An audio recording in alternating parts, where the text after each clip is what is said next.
Les pido que inclinen su rostro, hermanos. Vamos a pedir la dirección de nuestro Señor para esta reflexión. Oremos. Venimos, Padre nuestro, ante ti, deseosos, carentes, urgidos, Señor, de que tu palabra de vida, tu palabra de luz, esa semilla de gracia, de bondad y de conocimiento y misericordia que únicamente puede venir de tu mensaje, que todo ello, Señor, fructifique en nuestro corazón, que nos recuerde todo aquello que ya sabemos y que nos enseñe también cosas nuevas, Padre, para que tu mensaje florezca en nuestro corazón y podamos dar el fruto que tú esperas. En Cristo te lo pedimos. Amén. El énfasis que se ha querido dar para este mes de febrero en relación con ese lema que tenemos de que el gozo del Señor es nuestra fortaleza, el énfasis ha ido avanzando, en primer lugar, con los individuos, como lo hicimos hace 8 días, revisando el Salmo 18, ahora con las familias que acuden, según veremos en el pasaje de Nehemías capítulo 10, a la fuente de la fortaleza, que es, por supuesto, la palabra sagrada de nuestro Dios, la ley de Dios, y las comunidades como un todo, como un conjunto de familias, de tribus, como era en la antigüedad, y ahora en nuestro tiempo de sectores, como es la iglesia misma, como es la comunidad del pueblo de Dios, que necesitan y necesitamos urgentemente ser fortalecidos, como acabamos de leer también en Efesios, mantenernos firmes y sobre todas las cosas tener recursos espirituales, tener recursos de nuestro Dios para poder resistir en estos tiempos agudos, difíciles, críticos en los que estamos viviendo. Esa es la intención en este día, de acercarnos al tema de las familias que acuden a la fuente de la fortaleza. Por eso las primeras palabras de la sección que leímos del pasaje de Nehemías 10, 28 al 39, los 2 primeros versículos, los hemos destacado y los vamos a leer nuevamente para pensar y para partir de esa circunstancia que este pueblo vivió en el libro de Nehemías, una circunstancia también muy exigente y que vamos a tratar de reconstruir con brevedad para encontrar en esa experiencia, a partir de ella, también algunas pautas, algunos elementos que hoy nos sirvan para enfrentar lo que vivimos.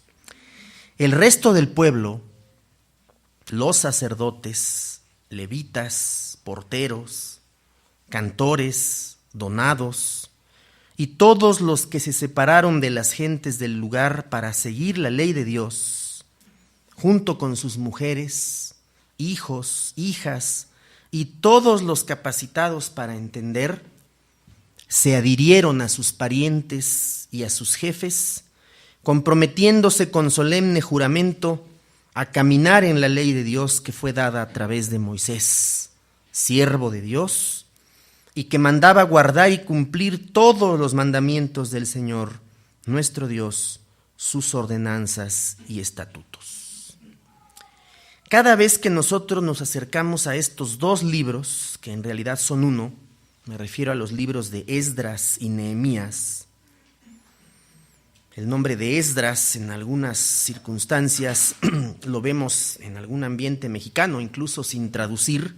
El nombre Esdras es el mismo que Ezra, tal cual, que es el nombre original en hebreo. Esos 2 libros en realidad son uno y nos recuerdan y nos explican y nos describen con mucha minuciosidad. Algunos dirían que demasiada minuciosidad, pero es muy bueno que así sea. La etapa aquella del regreso de un resto de los judíos después del exilio y que representó la puesta en marcha de un enorme esfuerzo de reconstrucción en diversos frentes. Decíamos que vamos a reconstruir breve y rápidamente estas circunstancias que vivió este pueblo en aquellos años. Regresaron a Jerusalén alrededor de 42,000 personas.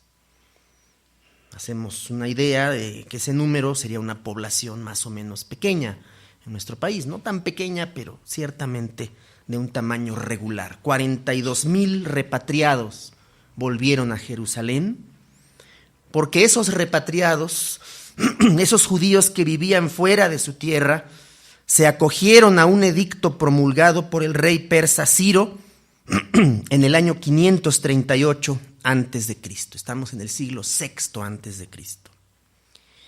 Ese regreso de estas 42,000 personas, apoyándose en el decreto del emperador Ciro, planteó la necesidad de restablecer un mínimo de estabilidad al lugar donde volvieron. Nehemías, que sabemos que había sido copero del rey, él le servía la copa y seguramente la probaba antes para que no hubiera ningún riesgo de envenenamiento. Esa era la labor del copero, llenar la copa y dársela, pues no representaba gran cosa, ¿verdad? Probar el vino y la bebida para ver si no estaba con alguna cosa extraña, pues ya eso era mucho más complicado. Por eso esa era la labor de Nehemías, lo describe en su libro. Él ejerció funciones de gobernador y llegó a Jerusalén casi un siglo después de los primeros 42,000. Y llegó con la misión de otro de los emperadores persas, en este caso Artajerjes I, así se llamaba, Artajerjes. Recuerden que había otros que se llamaban Jerjes solamente. Este era Artajerjes I, con la misión de reconstruir las murallas de la ciudad. En el capítulo 2 de su libro encontramos eso. Durante su primera etapa realiza esta tarea y se propone repoblar a Jerusalén con gente que viniera de otras ciudades de Judá. Durante este reinado, durante esta primera parte de la labor de Nehemías, su compañero Esdras realizó su labor en la capital de Judá también. Y fue complementaria, fueron labores complementarias y simultáneas, y seguramente se cruzaron entre ellos en su trabajo, aunque con acentos diferentes cada uno. Nehemías estaba encaminado, podríamos decir hoy, a la reorganización administrativa, a las labores de la muralla, lo recordamos muy bien, al esfuerzo de organización y convencimiento para que todas las personas que regresaron pudieran aportar recursos, aportar su fuerza de trabajo para poder levantar las cosas que se necesitaban. Y por el otro lado, Esdras estaba más dedicado a la parte religiosa, a la parte de la recuperación de la ley, de volver a leerla, de volver a conocerla y de que pudiera funcionar y establecerse nuevamente en la conciencia del pueblo. Los dos, Esdras y Nehemías, se colocaron en el mismo horizonte de trabajo, con la misma intención de recuperar al pueblo como una unidad, de darle cohesión, de recuperar la fe que debían tener para volver a comenzar después de los años de crisis que el pueblo había vivido. En ese momento, los dos coincidieron con esa propuesta moralizadora, religiosa, de regreso a la ley, que tenía que ser la vía central, el eje central para toda la reconstrucción. No podía haber otra forma de lograr que el pueblo pudiera, en primer lugar, unificarse, restaurar su fe, restaurar todas aquellas cosas que se habían perdido. A veces, y entiendo muy bien que esto sucede por la distancia que tenemos con estas épocas, a veces no alcanzamos a percibir de qué manera este pueblo tuvo que enfrentar la devastación y remontarse progresivamente con el paso de los años de en medio de ella para comenzar a forjar una nueva historia que era su gran exigencia. Vamos a ver el capítulo 5, si son tan amables, para darnos cuenta de qué forma este pueblo estaba en dificultades económicas. No sé si a lo mejor nos recuerda mucho de lo que ahora nosotros estamos viviendo, pero este capítulo 5 es verdaderamente ejemplar para mostrarnos las dificultades económicas que ellos tenían. Voy a leer la versión que estamos usando, la palabra, ustedes ahí harán los ajustes correspondientes. Dice: el pueblo se queja con Nehemías, las familias que habían regresado se quejan con él y le dicen: hemos tenido que pedir préstamos, capítulo 5, versículos 4 y 5, hemos tenido que pedir préstamos a causa del tributo real. Es el capítulo 5, versículos 4 y 5, sí, es el 3, en este caso, es el versículo 3. Hemos tenido que pedir préstamos a causa del tributo real sobre nuestros campos y viñas. Es decir, no tenemos suficiente dinero para pagarle a Hacienda. El SAT está tras de nosotros y el SAT era un impuesto real. Era el impuesto que aun cuando Artajerjes había abierto las puertas como su antecesor Ciro para que este pueblo regresara, el regreso no implicaba que no le siguieran cobrando los impuestos. Al contrario, podríamos decir hoy con todas las palabras del tiempo contemporáneo que en Palestina se iba a abrir una oficina del SAT que a distancia mandara el tributo para la ciudad de Susa, que era la capital del imperio persa. Primera información que recibe Nehemías: hemos pedido préstamos para pagar el tributo real del imperio sobre nuestros campos y viñas. Somos de la misma raza que nuestros otros compatriotas y nuestros hijos son como los suyos.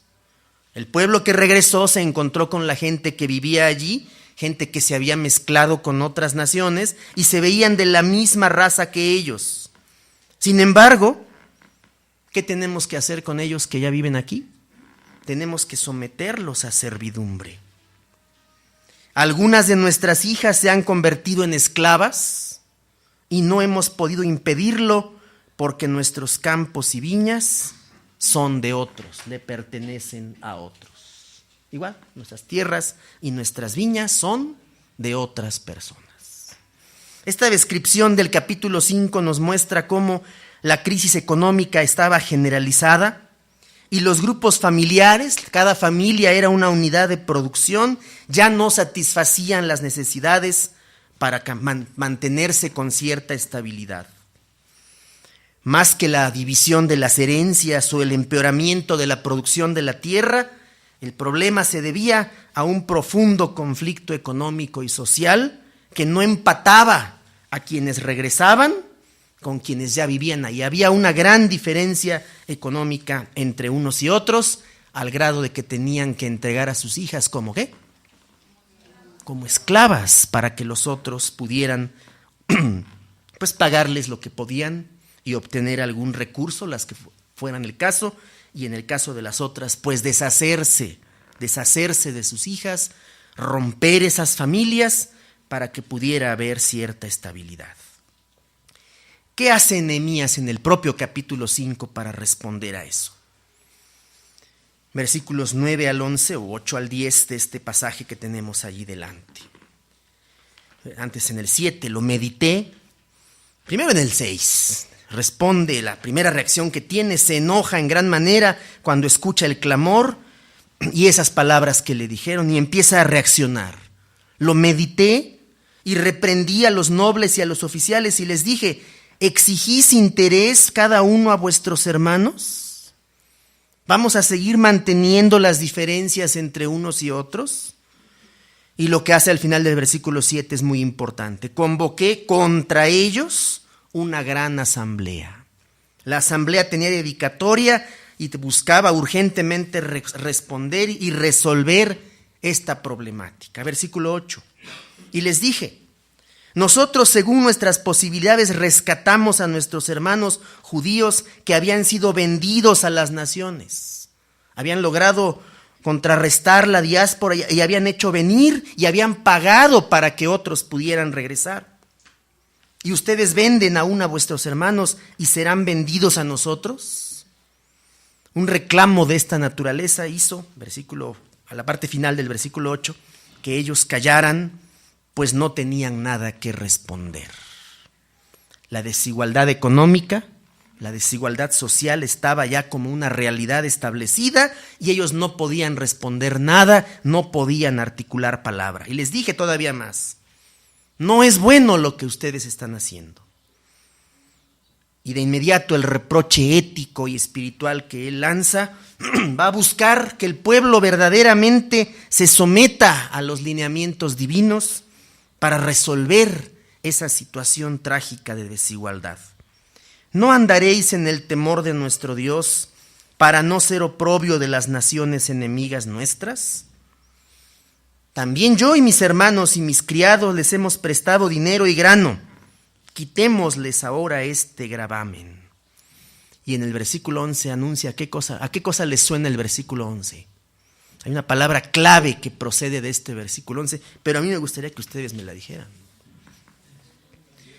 Os ruego que les devolváis hoy sus tierras, sus viñas, sus olivares y sus casas, y la 100ª parte del dinero, del grano, del vino y del aceite que demandáis de ellos como interés, a devolver lo que no es suyo, a devolver lo que han obtenido mediante convenios, préstamos, exigencias y hoy diríamos embargos.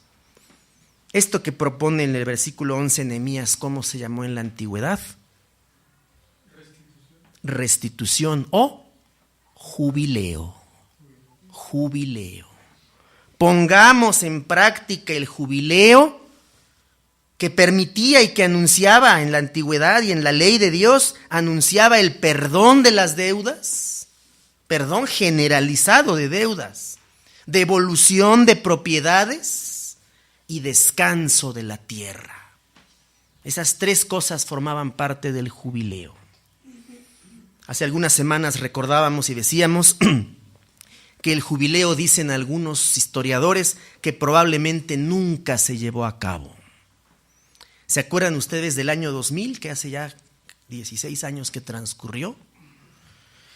¿Recuerdan ustedes cuántos países en este mundo recibieron el perdón de su deuda por parte de los organismos internacionales? Hubo condonación de deudas de algunos de esos organismos para 2 países en todo el mundo. Haití fue uno de ellos y otro más por ahí.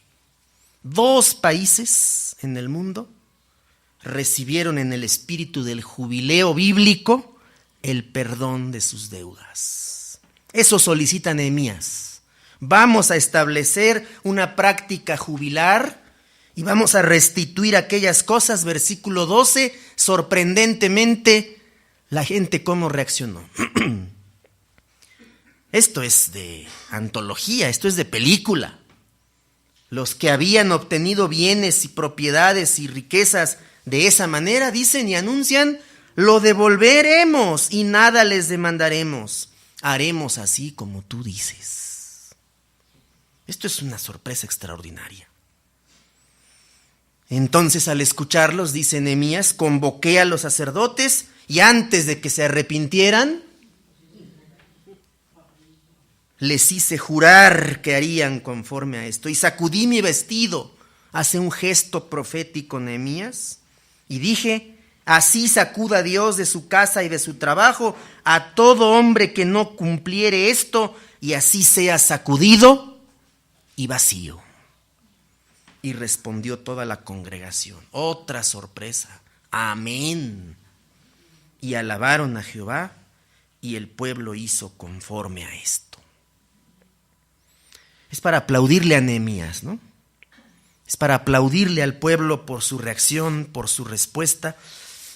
Y en este contexto, esto que podríamos calificar como de plan jubilar emergente, tuvo un impacto inmediato en la vida del pueblo. Lo que se lleva décadas o hasta siglos para tratar de arreglar desigualdades en muchos países, Nehemías, dice el capítulo 5, lo consiguió con una autoridad moral, con una autoridad espiritual que puso por delante, versículo 9, el temor de nuestro Dios como razón de ser para que estas circunstancias no siguieran adelante.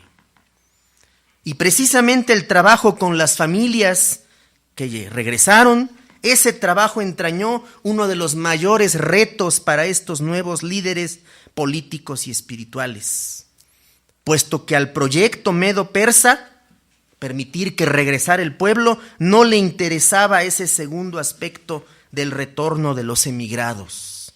Si las familias se articulaban entre sí, si las familias estaban unidas, es más, si las familias podían ser capaces de seguir hablando incluso el mismo idioma. Vamos al capítulo 13 del mismo libro de Nehemías para ver qué estaba pasando con el idioma.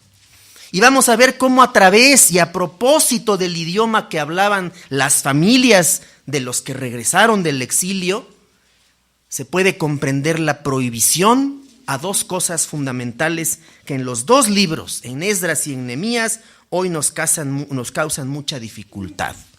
Número 1, deshacer familias que eran mixtas, deshacer familias mestizas.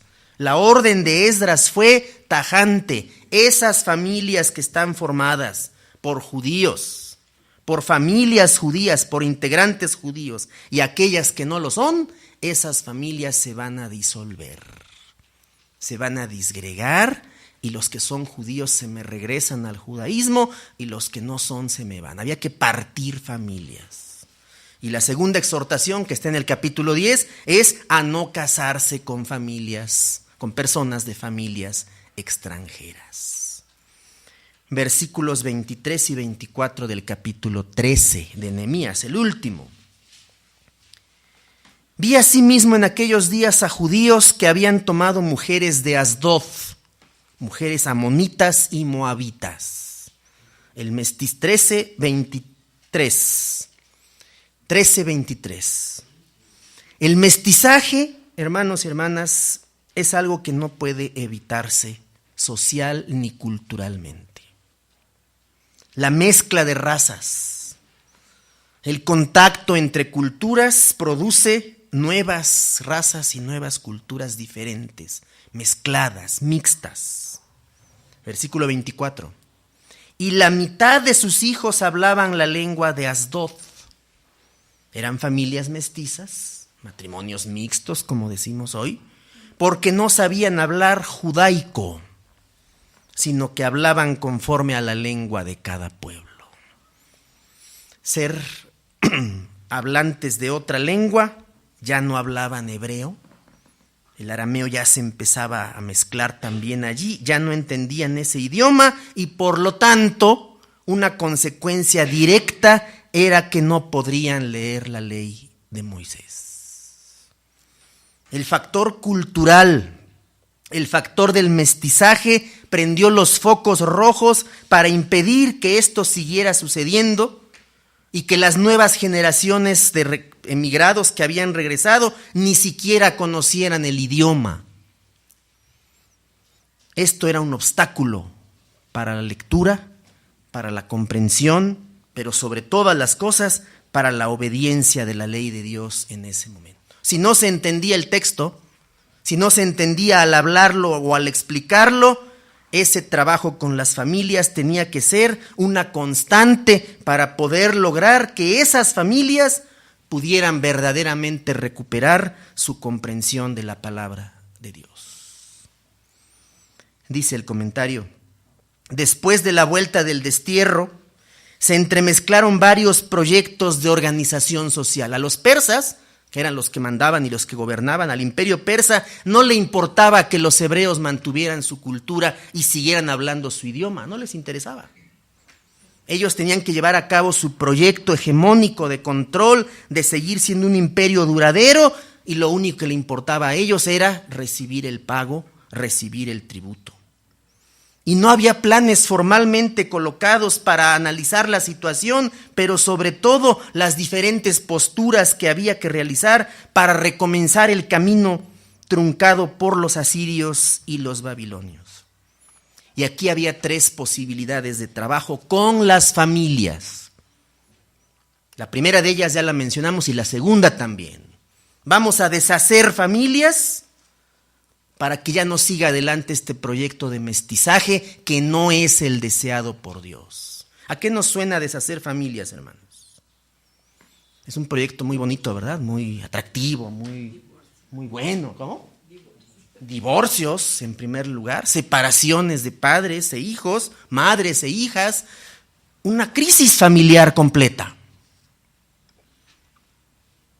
En nuestro tiempo eso es leído con mucha dificultad En otras épocas hubiéramos aplaudido indiscriminadamente, claro que sí, esa era la voluntad de Dios y tenía que hacerse, deshacer esas familias e impedir que surgieran otras familias nuevas como esas, que alejaran cada vez más a las personas del conocimiento de la voluntad de Dios.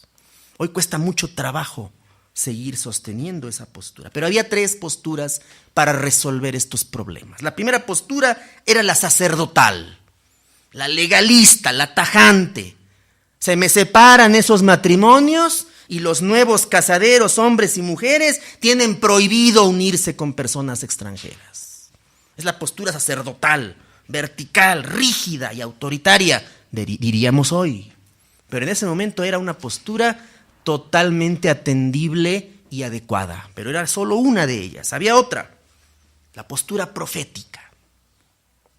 Cuando Jeremías se coloca como profeta, tal como lo acabamos de ver en el capítulo 5, y solicita en nombre de Dios el perdón de las deudas, la restitución de las propiedades y el arreglo de la desigualdad, y el pueblo responde positivamente dentro de sus posibilidades, estamos delante del proyecto profético. El proyecto profético insiste en que más que separar familias e impedir nuevos matrimonios, que a veces no se podía lograr todo ello, había que instaurar por sobre todas las cosas la justicia de Dios en medio de la sociedad.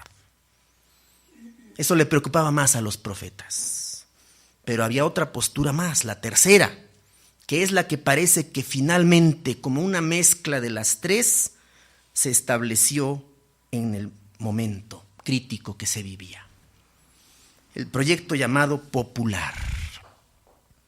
Dejar a las familias que ellas mismas decidieran, que ellas se reunieran entre sí y pusieran las cosas sobre la mesa. Las familias judías mayoritariamente tenían que exponer sus razones, tenían que decir que un problema era el idioma, que otro problema eran las costumbres religiosas, que otro problema era la cultura y que había que resolver cómo podían caminar esas familias hacia adelante. Por eso es aquí donde nuestro tema empata con el propósito de este día al hablar de familias que beben, que acuden a la fuente de la fortaleza que son las Escrituras sagradas. Vamos rápidamente al capítulo 8. En el capítulo 8 empieza a instruirse al pueblo en el contenido de la ley y a recuperar el sentido original de las fiestas religiosas. No era un proyecto simple, era un proyecto doble que ahorita mismo vamos a colocar con la palabra que le corresponde. Había que reeducar a toda la sociedad judía en el conocimiento de la ley de Dios. Reeducación de toda la sociedad y reeducación de las familias. Cuando queremos reeducar a una persona que tiene más de 50 años, bajémosle 40 años, vamos a reeducarla. Vamos a volverle a enseñar cosas que se sabía y que no se las sabía bien. No vamos a enseñarle cosas nuevas. ¿Cómo reacciona esa persona mayor de 40 años? La reeducación. ¿Ustedes se acuerdan del último emperador chino? ¿Vieron la película? Véanla. Dura 3 horas, pero es buenísima. Pu Yi se llamaba el emperador, el último emperador chino, que vivió secuestrado en la ciudad prohibida. Preciosa historia, preciosa película. ¿Vieron cómo, se acuerdan cómo terminó Pu Yi cuando ya iba a fallecer? ¿En qué condiciones terminó? El sistema de su país que gobernaba, el sistema socialista o comunista, lo metió a él, al último emperador chino, lo metió a un proceso de reeducación. Y así se llamaba en China eso. Reeducar a las personas para que este señor Pu Yi, que había sido el hijo del sol, había sido el gran monarca, dueño de las vidas de todo su pueblo, ahora tenía que entender que no era más que un simple ciudadano como parte de un sistema y que tenía que trabajar él en el lugar donde estaba y tenía que ser exactamente igual que los demás. y Puyi fue reeducado. Es una historia trágica, triste, pero al mismo tiempo aleccionadora, si tomamos en cuenta lo que quería hacer Nehemías con el pueblo a partir del capítulo 8 de su libro. Reeducar al pueblo, volverlo a instruir en el contenido de la ley y, segunda cosa, recuperar también el significado de las fiestas religiosas. Recuperar el contenido de la fe. Actualizar la circunstancia religiosa que vivimos y dialogar con ella para entender, diríamos hoy, qué es lo que Dios está haciendo en nuestra vida y qué espera de nosotros también hoy. En sentido estricto, habría que decir que siempre Dios quiere reeducarnos, como personas, como familias y como pueblo de Dios. En esos tres terrenos nos movemos siempre, según Nehemías, para dejarnos reeducar por nuestro Dios. A veces, por supuesto, no nos dejamos. Es así como llegamos al capítulo 10, a esta primera parte del capítulo 10. Estrictamente hablando, las primeras palabras de la sección que leímos, a partir del versículo 28, estamos delante de un momento solemne, extraordinariamente solemne, en que las familias representadas, versículo 28, aceptaron seguir la ley de Dios, junto con quienes. Y aquí es muy notable cómo el pasaje no solamente habla de hijos hombres, también menciona a las mujeres, a las esposas, a las madres de familia. Porque más allá de las cuestiones de género que tanto se discuten hoy, el lenguaje y la cultura que recibimos siempre es un lenguaje y una cultura maternos. La lengua materna, decimos, la recibimos de los labios de nuestras madres. Y las madres, las mujeres, las hijas de Israel tenían que ser unas personas conscientes, reeducadas, capacitadas para entender y completamente seguras de lo que iban a hacer como parte de este proceso reeducativo. Y a ese proceso, versículos 28 y 29, se adhirieron a sus parientes y a sus jefes y se comprometieron solemnemente en juramento a caminar en la ley de Dios. Hombres, mujeres, niños y niñas, todos comprometidos, fueran familias mestizas o no, fueran familias mixtas o no, tenían que someterse y cumplir ese pacto nuevo que estaban haciendo delante de Dios. Reeducar familias, vaya exigencia tan urgente y compleja para la situación que enfrentaba el pueblo y que estamos enfrentando el día de hoy. Vino el señor Bergoglio a argentinizar a México en los días pasados.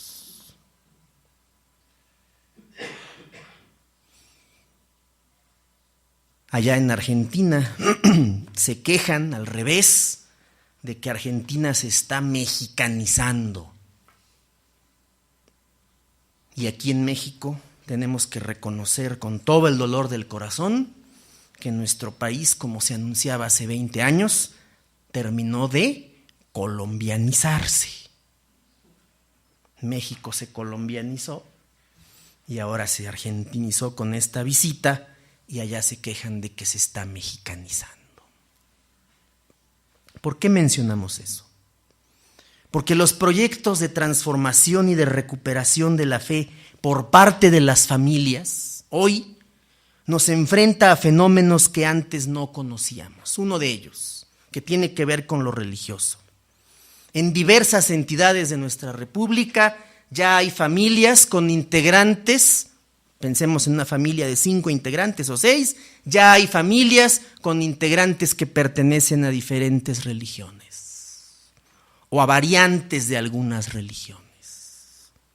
Y debo decirles, hermanos, que mucha de la religiosidad a la carta, de la comprensión de la fe que hoy se tiene, de esa búsqueda espiritual que hoy existe, pasa por la aceptación y la incorporación de todos los elementos que nos vayamos encontrando en el camino para formar nuestro propio credo religioso independiente e individual por separado. Hay que ver cómo ahora en personas incluso muy cercanas a nosotros, en vez de solicitar una bendición o de mandar unas palabras relacionadas con ese lenguaje que hemos aprendido, ahora lo que se manda es, pues te mando mucha luz. Te transmito mi luz para que tú la uses. Eso es lo que está pasando hoy. Una mezcla, una combinación de elementos y de prácticas y de creencias que hace tiempo no conocíamos. En el tiempo anterior no vivimos. Eso se llama pluralidad religiosa y cultural. Y lo que Nehemías y Esdras plantearon fue en su momento cómo defendernos de eso que ellos en su momento veían como una dificultad y sobre todo como una transgresión a la voluntad de Dios. Presentaron la crítica a los matrimonios y a las familias mixtas, presentaron eso como un designio directo de Dios. Dios no quiere que estas familias sean así, por lo tanto hay que disolverlas e impedir que sucedan esos matrimonios. Sin embargo, lo que más debe resaltar ante nuestros ojos en este capítulo 10 es el compromiso comunitario donde estas familias aceptan, se comprometen, los cabezas de familias, hombres y mujeres, se comprometen a volver a leer, a dejarse reeducar por las enseñanzas de las Escrituras para que esa fortaleza familiar y colectiva tuviera la sustancia más honda, más profunda y que es la que hoy mismo también nos puede sacar adelante. Nuestra condición presente, hermanos, también es crítica. Y también hay elementos económicos y sociales en juego que están atentando contra esa fortaleza en el ámbito estrictamente familiar, porque ahora justamente dependemos de cómo trabajar y cómo procesar esa diversidad y cómo mantener la vida cotidiana, no solamente de manera estable, sino atender, ser capaces de entender cómo puede Dios reconstruir nuestras vidas, no en nombre de una cultura cristiana, como también se nos vino a decir en los días pasados. Esos valores tradicionales que como iglesias a veces defendemos, no necesariamente empatan o coinciden con muchos de los postulados de las Escrituras. ¿Qué dice el versículo siguiente, ya adelantándose? Está el compromiso de no casar nuestras hijas con gentes paganas. El pueblo se hace consciente de eso. Ni casar nuestros hijos con sus hijas, no comprarles nada, ni cereales, ni mercancías, etcétera. Pero sobre todo, nos impusimos como norma, viene el golpe económico al bolsillo de las familias para sostener no solamente a los levitas que podían incluso como sacerdotes convertirse en parásitos de la sociedad, porque ese era el riesgo, sino sobre todo dejarse guiar por la manera en que termina el pasaje cuando el pueblo grita y dice: no desatenderemos el templo de nuestro Dios. Nos hacemos cargo de nuestra iglesia, diríamos hoy. La sustentaremos espiritual, moral y económicamente, porque de nosotros depende que la iglesia sea guión pueblo y guión movimiento. Les cuento en 2 minutos lo que pasó en la ciudad de Ginebra, la ciudad de Calvino nada menos, hace escasos 10 años. Todavía hace 10 o 15 años, la iglesia de Ginebra, la iglesia protestante de Ginebra, la iglesia calvinista, era sostenida por el gobierno. El gobierno de la ciudad, el gobierno del cantón de Ginebra, pagaba y sostenía el mantenimiento de las iglesias y de pastores y pastoras. Así era, y así había sido siempre. Pero hace 15 años vinieron los vientos del Espíritu sobre esa iglesia. Y empezaron muchos laicos, hombres y mujeres, pastores y pastoras a discutir, ancianos y demás. Fue un debate adentro de la iglesia que dijeron: ¿qué estamos haciendo? Nos sentamos en el sillón de nuestra comodidad a esperar que el gobierno nos pague todo, ¿no? que nos pinte los templos, que nos los arregle, que ponga la luz, que sostenga todo lo que la iglesia es, y nosotros pues agradecidos con Dios, claro, y viendo cómo esto sucede, y pues adelante, porque es bien conveniente y comodísimo. Imagínense los suizos con su iglesia pagada en todos los aspectos, sin ninguna preocupación. Pero esos vientos del Espíritu vinieron, gracias a Dios, y empezaron a despertar la conciencia de la iglesia, y se llegó a la conclusión de que esa situación no podía seguir así. Que tenía que ser el pueblo, que tenía que ser las propias comunidades las que tuvieran que sostener y pagar y hacerse responsables de todo lo que esa presencia cristiana tenía que ser en la sociedad. Y entonces surgió la solicitud. La propia Iglesia Protestante de Ginebra le solicitó al gobierno suspender el patrocinio y el pago económico de todo lo que la iglesia hacía. El gobierno aplaudió la decisión y dijo: excelente, si ustedes se van a hacer cargo de todo lo que son como iglesia, perfecto, esos recursos yo los utilizo para otra cosa. Y vaya que los utilizan bien, de verdad. Algunos de ustedes conocen a nuestro hermano Luis Vázquez Buenfil, ¿verdad? Él ya es ciudadano suizo ahora, y ha participado como candidato a algunos de los puestos allá en la ciudad, y se ha enterado y ha visto cómo son las entrañas del sistema electoral y político del Cantón de Ginebra. Si les digo que hay cero corrupción, ¿me creerían? Allá atrás, Eddie, ¿me creerías? Que en el Cantón de Ginebra hay cero corrupción en política, ¿no me creerías? ¿No? Luis Vázquez dice que hay cero corrupción política. Eso dice él. Habrá que traerlo un día para que nos dé los detalles. Pero eso dice Luis Vázquez. Hay cero corrupción política. Hay cero sobornos. Eso dice él. Y la iglesia dijo: ya no necesito recibir dinero del gobierno. Ahora nosotros nos vamos a hacer cargo. Nehemías 10:39 al final, ¿qué dice? No desatenderemos el templo de nuestro Dios. Nosotros nos hacemos cargo.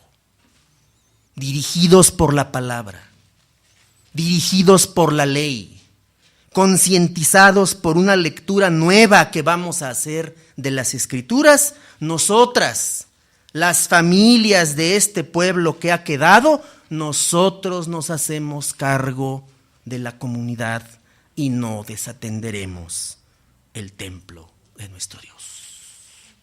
Es una lección para todas las familias creyentes de toda la historia. Por eso hoy, hermanos, hoy en particular, y aprovecho la ocasión, ya concluyo la reflexión con esto, ustedes pueden leer en la parte central del suplemento letra el día de hoy, completito, dedicado, es una primera parte, a esta fecha que acaba de acontecer el miércoles pasado, 17 de febrero.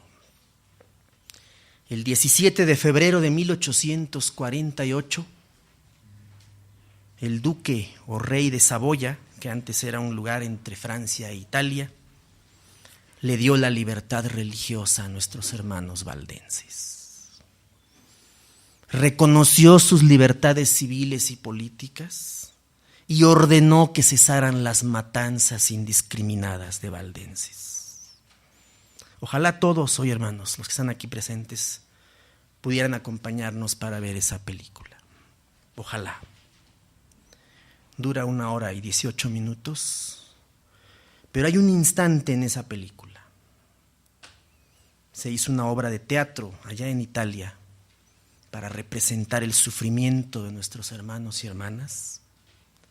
Y hay un instante de la película donde esa obra de teatro presenta a un grupo de valdenses cantándole a Dios, celebrando la grandeza de Dios, hablando de la belleza del mundo, de la belleza de la primavera que se acerca, y al final dice el canto: la primavera se anuncia, Dios trae las cosas bellas que sabe traer, pero yo voy a morir. pero yo voy a morir. Y nuestros hermanos que fueron masacrados por miles. Es muy famosa la matanza de San Bartolomé, ¿verdad? También hay película, claro. Aquí la iglesia Amishadai conoce esa película, La Reina Margot. Pero tuvo que venir alguien como Oliverio Cromwell. ¿Les suena el nombre de Cromwell? El gran gobernante inglés que amenazó en el siglo XVII al gobernante de Saboya con declararle la guerra a nombre de Inglaterra si no cesaban las matanzas de valdenses. Y murieron miles y miles de familias valdenses en toda Italia por causa del compromiso que tenían con su Señor. Es una historia que no conocemos bien y por eso los invitamos a que hoy se asomen un poco a conocer algo de esa historia de compromisos, así como en la época de Nehemías, el compromiso familiar con la obra y con la palabra de nuestro Dios, que no vaciló ni siquiera a las puertas de la muerte. Que Dios nos bendiga, hermanos.